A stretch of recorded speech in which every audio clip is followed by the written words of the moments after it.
मध्ये मी कैलास सोनवणे आपले हार्दिक स्वागत करतो। सुरुवातीला पाहूया 24 तासातील ताज्या घडामोडी। कॉम्रेड शरद पाटील यांच्या जन्मशताब्दी वर्षानिमित्त धुळे शहरातून रॅली काढून करण्यात आले परिषदेचे आयोजन। लळिंग येथील प्राथमिक आरोग्य उपकेंद्र येथे संयुक्त सामुदायिक आरोग्य शिबिर संपन्न। शिवेमुक्त समाज व महिलांवरील होणाऱ्या अन्याय अत्याचाराविरोधात एक दिवसीय शिबिराचे आयोजन करून रॅली व पथनाट्याद्वारे करण्यात आली जनजागृती। जिल्हा परिषद केंद्र शाळेतील विद्यार्थ्यांसोबत सर्वेचा वाढदिवस साजरा करून करण्यात आले मिष्टान्नाचे वाटप। धनगर समाजाचा अनुसूचित जमातीत समाविष्ट करण्याच्या निर्णयाचा एकलव्य आदिवासी युवा संघटनेतर्फे करण्यात आला निषेध। आणि छोटूभाऊ रवंदळे यांच्या गणरायाचे टाळ मृदुंगाच्या गजरात करण्यात आले विसर्जन।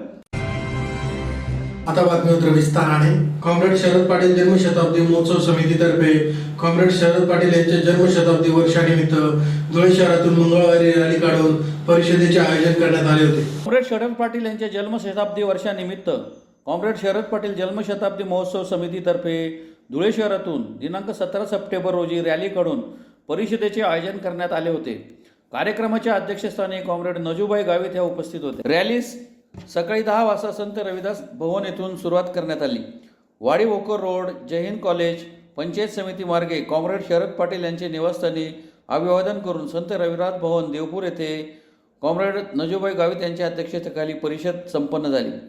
या परिषदेचे उद्घाटन प्रसिद्ध आंबेडकरवादी विचारवंत डॉक्टर रावसाहेब कसबे यांनी केले, तर कॉम्रेड भालचंद्र कानगे, डॉक्टर गोपाळ गुरु, संध्या नरे पवार, डॉक्टर उमेश बगाडे यांनी कॉम्रेड शपांचे तत्वज्ञान आणि समकालीन समाजक्रांतीचा पेच या विषयावर आपले अभ्यासपूर्ण विचार मांडले। दिनांक 17 सप्टेंबर 2024 ते दिनांक 17 सप्टेंबर 2025 हे त्यांचे जन्मशताब्दी वर्ष आहे। कॉम्रेड शरद पाटील यांच्या जन्मशताब्दी वर्षानिमित्त त्यांचे जीवनकार्य अधिक प्रभावीपणे कालसुसंगत स्वरूपात सर्वदूर पोहोचवण्यासाठी त्यांच्या विचारांवर चिकित्सक चर्चा घडवून आणण्यासाठी वर्षभर महाराष्ट्रात विविध कार्यक्रम उपक्रमांचे आयोजन करण्यात आले आहे। हे सर्व कार्यक्रम उपक्रम आयोजित करण्यात कॉम्रेड शरद पाटील जन्मशताब्दी महोत्सव समिती पुढाकार घेत असून कॉम्रेड शरद पाटील यांचा विचार आणि कार्याविषयी अनुबंध बाळगणाऱ्या तसेच त्यांच्या विचाराशी चिकित्सक संबंध बाळगणाऱ्या सर्व व्यक्ती, संस्था आणि संघटना यांनी एकत्रितपणे परस्पर सहकार्यातून संपूर्ण वर्षाचे नियोजन करून कॉम्रेड शरद पाटील यांची जन्मशताब्दी साजरी करायची आहे। करिता कॉम्रेड शरद पाटील जन्मशताब्दी महोत्सव समितीचे गठन करण्यात आलेले आहे। या समितीच्या वतीने दिनांक 17 सप्टेंबर 2024 रोजी जन्मशताब्दी निमित्त शहरातून रॅली व परिषदेचे आयोजन करण्यात आले होते। परिषद यशस्वी करण्यासाठी कॉम्रेड दत्ता थोरात, आनंद सैंदाने, राजू आके, राजू गायकवाड, अजय मोरे, राहुल वाघ, गौतम अहिरे, वाल्मिक सुरवाडे, ज्वाला मोरे, सतीश कैनार, प्रवीण पानपाटील, राकेश अहिरे, मनोज नगराळे, सिद्धांत बागुल, जितेंद्र अहिरे, देवानंद थोरात, महेंद्र शिंदे, सचिन बागुल, शरद वेंदे, विजय वाघ, चेतवन मोरे, ॲडव्होकेट धम्मदीप सावंत, चेतन अहिरे, किशोर सोनवणे, संदीप बोरसे, हर्ष मोरे, ॲडव्होकेट अरुण देवरे, अतुल बैसाने, शत्रुघ्न शिंदे, राजू बैसाने, गोकुळ बांबरे, मुकेश वाघ, अमोल सिरसाट, मुन्ना जपासरे, कन्हैया साखरे, भूषण शिंदे, राजेश चत्रे, प्रसन्नजीत जगदेव आदींनी विशेष परिश्रम घेतले। मी राजू जाधव सत्यशोधक विद्यार्थी चळवळ क्रांती सेना नाना पाटील यामध्ये काम करतो। कॉम्रेड शरद पाटलांचं वारसा फुले आंबेडकरवाद आहे, त्याला अनुसरून गेल्या 20 वर्षापासून या चळवळीत मी काम करतो आहे। शरद पाटलांनी आजपासून त्यांचं जन्मशताब्दी वर्ष सुरू होत आहे। 1925 17 सप्टेंबर 1925 त्यांचा याच धुळे शहरामध्ये जन्म झाला होता। त्यांनी एका अर्थानं भारतीय ज्याला जात्यंतक चळवळ म्हणतो त्याला मूलभूत असं योगदान दिलेलं आहे। त्यांनी दोन्ही पातळ्यांवरती मोठं योगदान दिलेलं आहे। एका बाजूला प्रचंड मोठी ग्रंथसंपदा त्यांनी निर्माण केली, जी इथल्या जातीच्या, वर्गाच्या आणि स्त्री जातीच्या चळवळीला पुढे घेऊन जाण्यामध्ये, दिशा देण्यामध्ये एक निर्णायक अशा योगदान त्यांचं राहिलेलं आहे। दुसऱ्या बाजूला इथल्या वेगवेगळ्या चळवळी, साहित्यिक चळवळ असेल, सांस्कृतिक चळवळ असेल, जसं की दहाग्राम म्हणजे दलित आदिवासी ग्रामीण साहित्य संमेलन असेल, हे ऑर्गनाईज करण्यामध्ये त्यांचा मोठा पुढाकार राहिला। इथं आदिवासींची वनजमिनीची हक्काची चळवळ जी आहे त्याच्यामध्ये कॉम्रेड शरद पाटलांनी अत्यंत महत्त्वाची भूमिका अदा केलेली आहे। याचबरोबर त्यांनी जे इथलं एक काय म्हणा जमातवादी जे हे राहिलं त्याला एक पर्याय देण्यामध्ये त्यांनी मोठी भूमिका केली। आज भारतभर, केवळ महाराष्ट्र नाही तर भारतभर जे जय भीम लाल सलाम या पद्धतीच्या किंवा जात वर्ग या पद्धतीची जी मांडणी केली जाते ते कॉम्रेड शरद पाटलांची देण आहे. त्यामुळं म्हणूनच मी असं म्हणतो की एकूण ती व्यवस्था बदलाची सामाजिक परिवर्तनाची चळवळ जी आहे या चळवळीला कॉम्रेड शरद पाटलांचं योगदान अनुलक्षल्याशिवाय लक्षात घेतल्याशिवाय पुढं जाता येणार नाही. म्हणूनच आज या वर्षभर आपण कॉम्रेड शरद पाटलांचं जन्मशताब्दी वेगवेगळ्या कार्यक्रमांच्या माध्यमातून वेगवेगळ्या काय म्हणूया की वेगवेगळे कार्यक्रम वेगवेगळ्या ठिकाणी शहरांमध्ये आयोजित करून करणार वेगवेगळे उपक्रम त्या अंतर्गत राबवले जाणार आहेत. त्याची सुरुवात जे कॉम्रेड शरद पाटलांचं हे कार्यक्षेत्र जे राहिलं हे कार्यक्षेत्र धुळे प्रामुख्याने धुळे शहर नंदुरबार आणि याची तालुके त्यामुळे मग त्या शहरामधनं त्याचं जे काय म्हणूया हा जो विभाग आहे या विभागातून आपण परत आहोत. आज या ठिकाणी आपल्या या सभेला आपण ही रॅली काढणार आहोत. ही रॅली इथून वेगवेगळ्या मार्गातनं त्यांचं जे निवासस्थान आहे तिथपर्यंत जाईल आणि त्याच्यानंतर मग या ठिकाणी एक मोठा परिषद होणार आहे.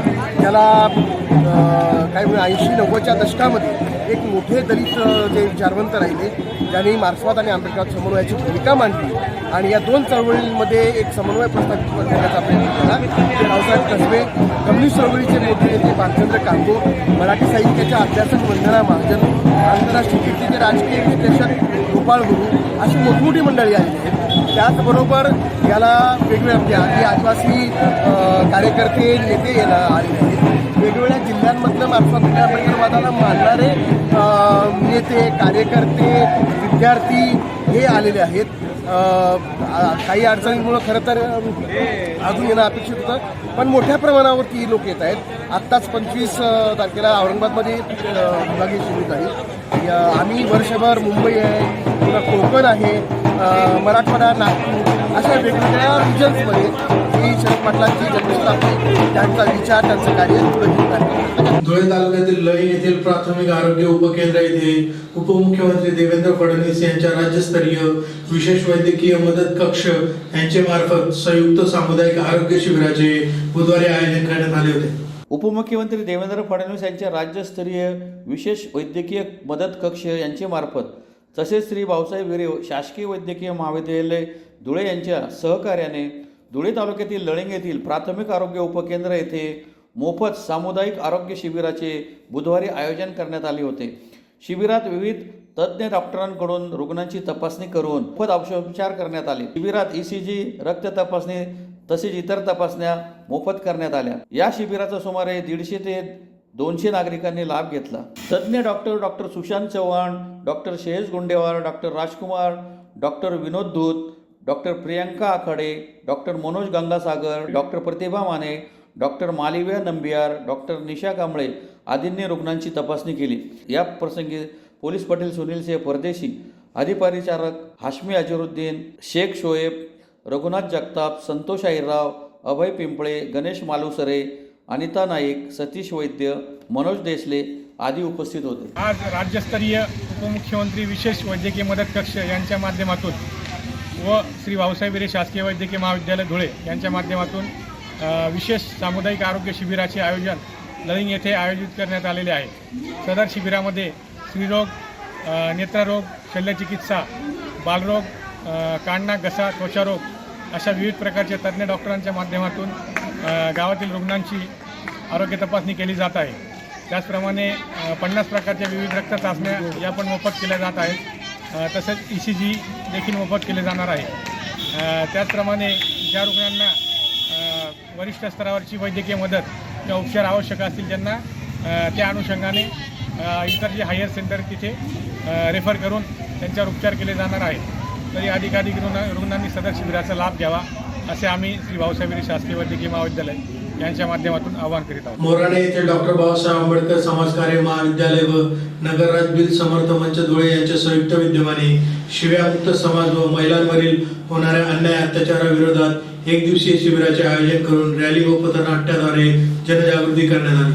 धुळे शहरातील देवपुरातील दादासाहेब नानजी डोंगर पाटील विकास विद्यालय येथे मोराणे येथील डॉक्टर बाबासाहेब आंबेडकर समाजकार्य विद्यालय व नगरराज बिल समर्थ मंच धुळे यांच्या संयुक्त विद्यमाने शिव्यामुक्त समाज व महिलांवरील होणाऱ्या अन्याय अत्याचाराविरोधात एक दिवसीय शिबिराचे आयोजन करून रॅली व पथनाट्याद्वारे जनजागृती करण्यात आली. यावेळी संस्थेचे मुख्याध्यापक DC महाले, उपमुख्याध्यापक NN माळी, प्रमुख वक्ते ऋषभ अहिरे, दीपाली चौधरी, प्रियंका पाठक, हर्षदा पाटील, समाजकार्य महाविद्यालयाचे प्राध्यापक गोपाळ निंबारकर, नागराज समर्थन मंचाचे रामदास जगताप, नवल ठाकरे यांच्यासह विद्यार्थी-विद्यार्थिनी मोठ्या संख्येने सहभागी झाले होते. समता शिक्षण संस्था पुणे संचलित डॉक्टर बाबासाहेब आंबेडकर समाजकार्य महाविद्यालय मोराणे आणि नगरराज समर्थन मंच धुळे यांच्या संयुक्त विद्यमानाने आज डोंगरे पाटील विकास विद्यालय येथे आम्ही शिवमुक्त समाज अभियान आणि इतरांचा सन्मान महिलांचा आदर या विषयावर एक दिवशीय जनजागृती शिबिर आयोजित केले आहे. तर त्या माध्यमातून आम्ही एक रॅली व पथनाट्याचा कार्यक्रम ऑर्गनाईज केला होता. समाजात जाऊन जिथं उपेक्षित घटक आहे, जिथं दुर्बल घटक आहे, जिथं महिलांचा सन्मान केला जात नाही आणि शिव्यांचं वाढतं प्रमाण पाहता आम्ही त्या समाजात आणि त्या समुदायामध्ये एक पथनाटिका सादर केली आणि शाळेतील विद्यार्थ्यांसोबत जाऊन एक जनजागृती शिबिर रॅली आयोजित केली. पथनाट्याच्या माध्यमातून आम्ही शिवमुक्त अभियान हा एक विषय मांडला आणि इतरांचा सन्मान महिलांचा आदर हा एक विषय मांडण्यात आला. त्यामध्ये प्रामुख्याने महिलांवर जे आता सद्यस्थितीला जे अत्याचार किंवा अन्याय घडत आहेत त्याच्याविषयी आम्ही जनजागृती केली आणि महिलांवरून जे स्त्रीलिंगी शिव्या दिल्या जातात त्याच्यावर आम्ही एक शिवमुक्त समाज अभियान राबवले. धन्यवाद. धुळे तालुक्यातील लळिंग येथील जिल्हा परिषद केंद्र शाळेत पोलीस पाटील सुनील सिंह परदेशी यांचा नातू सर्वेचा वाढदिवस शाळेतील विद्यार्थ्यांसोबत साजरा करीत विद्यार्थ्यांना मिष्टान्नाचे वाटप करून एक आगळा वेगळा उपक्रम राबविण्यात आला. धुळे तालुक्यातील लळिंग येथील जिल्हा परिषद केंद्र शाळेत पोलीस पाटील सुनील सिंह परदेशी यांचे नातू सर्वेचा 4था वाढदिवस मराठी शाळेतील विद्यार्थ्यांसोबत मोठ्या उत्साहात संपन्न झाला. यावेळी विद्यार्थ्यांना मिष्टान्नाचे वाटप करण्यात आले. केंद्र शाळेचे मुख्याध्यापक शैलेंद्र वाणी यांनी मुलांचे वाढदिवस जिल्हा परिषद केंद्र शाळेत विद्यार्थ्यांसोबत साजरे करून एक नवीन उपक्रम राबवावा असे आवाहन केले होते. त्यास प्रतिसाद म्हणून पोलीस पाटील परदेशी यांनी आपला नातू सर्वेश सचिन सिंह परदेशीचा 18 सप्टेंबर रोजी 4था वाढदिवस जिल्हा परिषद केंद्र शाळेतील विद्यार्थ्यांसोबत साजरा केला. यावेळी विद्यार्थ्यांसोबत केक कापून विद्यार्थ्यांना मिष्टान्नाचे वाटप करण्यात आले. मुख्याध्यापक वाणी यांनी सदरच्या उपक्रमाचे कौतुक करून सर्वांतर्फे सर्वेशला शुभेच्छा दिल्या. यावेळी महात्मा गांधी तंटामुक्त समितीचे अध्यक्ष प्रदीप सावंत, पोलीस पाटील सुनील सिंह परदेशी, विशाल चंदेल, स्वप्नील सिंह परदेशी, सीमा परदेशी, दीपाली चंदेल, सयोजा परदेशी, डिंपल परदेशी, मुख्याध्यापक शैलेंद्र वाणी, शिक्षक नयना बांबरे, वंदना पाटील, सीमा पाटील, मीनाक्षी देसले, विद्या देवकर, सकाराम पाटील, राजाराम वाघ, मीना पवार यांच्यासह विद्यार्थी मोठ्या संख्येने उपस्थित होते. आपल्या गावातील सन्माननीय आदरणीय सुनील दादा परदेशी ते पोलीस पाटील म्हणून आपल्या गावाची सेवा करताय. त्यांचा नातू सर्वेश याचा आज आपल्या जिल्हा परिषद केंद्र शाळा लळिंग या ठिकाणी वाढदिवस साजरा करण्यात येत आहे. तुम्ही सर्वांनी शांततेत आपण आता वाढदिवस सेलिब्रेट करणार आहोत. त्यांनी हा आपल्या गावामध्ये एक चांगला पायंडा पाडला. एवढे मुलं आपण घरी गोळा करायचं ठरलं तर गोळा होत नाही. अगदी आमच्या गोरगरीब बाल मुलांमध्ये आज सर्वेचा वाढदिवस साजरा होतोय. या बालमनांवर अतिशय सुंदर संस्कार होतोय. सर्वेशला सुद्धा पुढे मोठा झाल्यानंतर असे बर्थडे तो सुद्धा त्याच्या मुलाबाळांचे असे शाळांमध्ये जाऊन वाढदिवस साजरा करेल. हा एक या बालमनावर सुंदर संस्कार तयार होतोय. दादांनी अगदी सुंदर असा उपक्रम आज घडून आणलेला आहे. अतिशय मी आमच्या शाळेच्या वतीने सर्वांचं स्वागत करतो आणि सर्वेशला पुढील भविष्यासाठी खूप खूप शुभेच्छा देतो. राज्य शासन धनगड आणि धनगड एकच आहे असा शासन अध्यादेश काढून त्यांना अनुसूचित जमातीत समाविष्ट करणार असल्यामुळे एकलव्य आदिवासी युवा संघटना महाराष्ट्र राज्यातर्फे याचा निषेध करीत धुळे जिल्हाधिकारी कार्यालयासमोर निदर्शने करण्यात आली. राज्य शासन धनगर आणि धनगड एकच आहे हा शासन अध्यादेश काढून त्यांना अनुसूचित जमातीत समाविष्ट करणार असल्यामुळे एकलव्य आदिवासी युवा संघटना महाराष्ट्र राज्यातर्फे याचा निषेध करीत धुळे जिल्हाधिकारी कार्यालयासमोर निदर्शने करीत जिल्हाधिकारी यांच्या मार्फत मुख्यमंत्री यांना निवेदन देण्यात आले आहे. निवेदनात म्हटले आहे की धनगर आणि धनगड एकच आहे हा शासन GR काढून त्यांना ST कॅटेगरीत समाविष्ट करणार आहे. याबाबत GR काढण्याच्या तयारीत आहे. त्यासाठी ते अभ्यास समिती स्थापन करणार आहेत. या विषयाला एकलव्य आदिवासी युवा संघटना महाराष्ट्र प्रदेश जाहीर निषेध करीत असून जर शासनाने GR काढला तर संपूर्ण महाराष्ट्रभर संघटना उद्रेक करेल याची प्रशासनाने नोंद घ्यावी असे निवेदनात नमूद करण्यात आले आहे. यावेळी प्रदेशाध्यक्ष राजकुमार सोनवणे, ॲडव्होकेट प्रवीण मोरे, अंबर मालचे, विष्णू सोनवणे, गोविंद अहिरे, भास्कर मालचे आदी उपस्थित होते. एकलव्य आदिवासी युवा संघटनेमार्फत आज माननीय जिल्हाधिकारी साहेबांना आम्ही निवेदन दिलं धनगर आणि धनगर एकच आहे.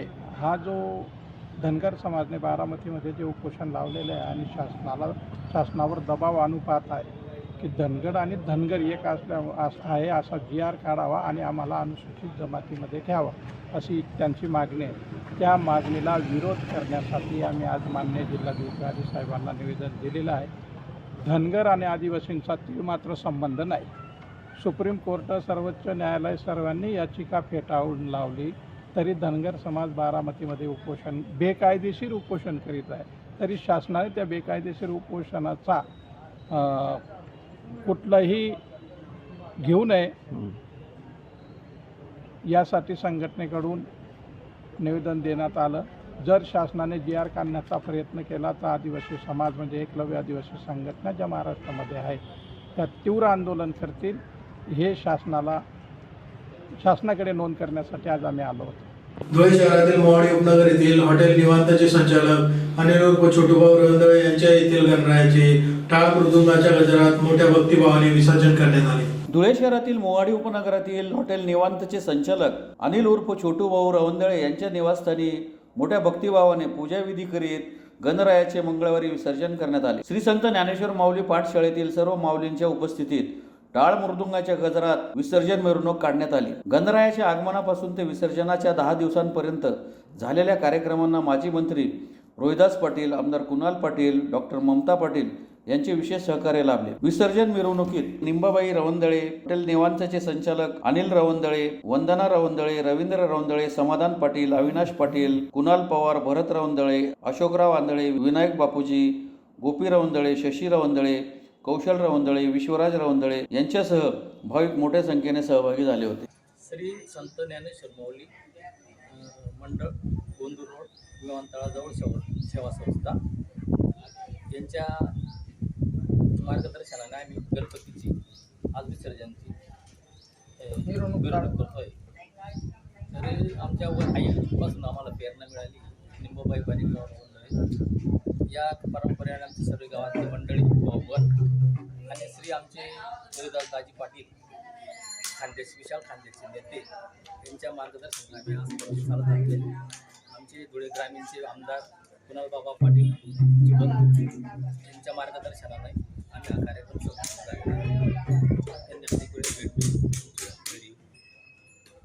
पूजा अर्चना केली. गोड असा 10 दिवस कार्यक्रम गोडी गोविंदाने सर्व भावंती मित्रमंडळी सर्व मिळून आम्ही हा साजरा करतो. आणि पारंपरिक पद्धतीने आम्हाला विसर्जनाची परंपरा पाळायची होती आणि सर्वांना हा आदर्श मिळावा यामुळे आम्ही हे भजनी मंडळाकडून विसर्जनाचं काम करतो. पुन्हा एकदा ठळक घडामोडींवर. कॉम्रेड शरद पाटील यांच्या जन्मशताब्दी वर्षानिमित्त धुळे शहरातून रॅली काढून करण्यात आले परिषदेचे आयोजन. लळिंग येथील प्राथमिक आरोग्य उपकेंद्र येथे संयुक्त सामुदायिक आरोग्य शिबिर संपन्न. शिव्यामुक्त समाज व महिलांवरील होणाऱ्या अन्याय अत्याचाराविरोधात 1 दिवसीय शिबिराचे आयोजन करून रॅली व पथनाट्याद्वारे करण्यात आली जनजागृती. जिल्हा परिषद केंद्र शाळेतील विद्यार्थ्यांसोबत सर्वेचा वाढदिवस साजरा करून करण्यात आले मिष्टान्नाचे वाटप. धनगर समाजाचा अनुसूचित जमातीत समाविष्ट करण्याच्या निर्णयाचा एकलव्य आदिवासी युवा संघटनेतर्फे करण्यात आला निषेध. आणि छोटूभाऊ रवंदळे यांच्या गणरायाचे टाळ मृदुंगाच्या गजरात करण्यात आले विसर्जन. याचबरोबर श्रीराम टाइम न्यूजच्या बातमीपत्र संपले. दिवसभरातील ताज्या घडामोडींसाठी पाहत राहा श्रीराम टाइम न्यूज. भेटूया पुढील प्रसारणात. तोपर्यंत नमस्कार.